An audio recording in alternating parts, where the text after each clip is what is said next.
তৃষার সিনেমার জন্য এবার কোন নিয়ম পাল্টালেন মুখ্যমন্ত্রী বিজয়? দক্ষিণী চলচ্চিত্র জগতে এই প্রশ্ন এখন তুমুল আলোচনার কেন্দ্রবিন্দুতে। দীর্ঘ প্রতীক্ষার পর আগামীকাল 14 মে মুক্তি পাচ্ছে জনপ্রিয় অভিনেত্রী তৃষা কৃষ্ণানের নতুন সিনেমা কারুপ্পু। কিন্তু সিনেমা মুক্তির আগে বড় চমক দেন তামিলনাড়ুর নতুন মুখ্যমন্ত্রী ও মেগাস্টার থালাপতি বিজয়, যিনি একটি দীর্ঘদিনের নিয়ম পরিবর্তন করে দেন। তামিলনাড়ুতে এতদিন প্রেক্ষাগৃহে খুব ভোরে বা সকালে সিনেমার শো প্রদর্শনের ওপর বিধিনিষেধ ছিল। তবে এই সিদ্ধান্তের ফলে এবার থেকে নির্দিষ্ট শর্তে সকাল শো চালানোর অনুমতি মিলবে, যার প্রথম বাস্তব প্রয়োগ হচ্ছে তৃষার কারুপ্পু সিনেমার মাধ্যমে।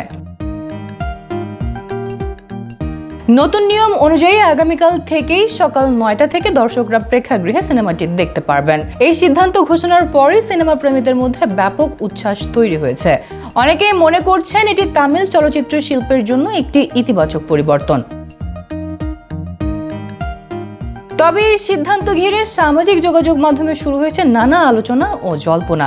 বিজয় ও তৃষার দীর্ঘদিনের বন্ধুত্ব ও সম্পর্ক নিয়ে আগেও নানা গুঞ্জন ছিল, আর এবার সিনেমার মুক্তির আগে এমন সময়োপযোগী সিদ্ধান্ত সেই আলোচনাকে আরো উস্কে দিয়েছে। অনেক ভক্ত মজা করে বলছেন তৃষার সিনেমার জন্যই হয়তো বিশেষ নিয়মে পরিবর্তন এনেছেন মুখ্যমন্ত্রী বিজয়।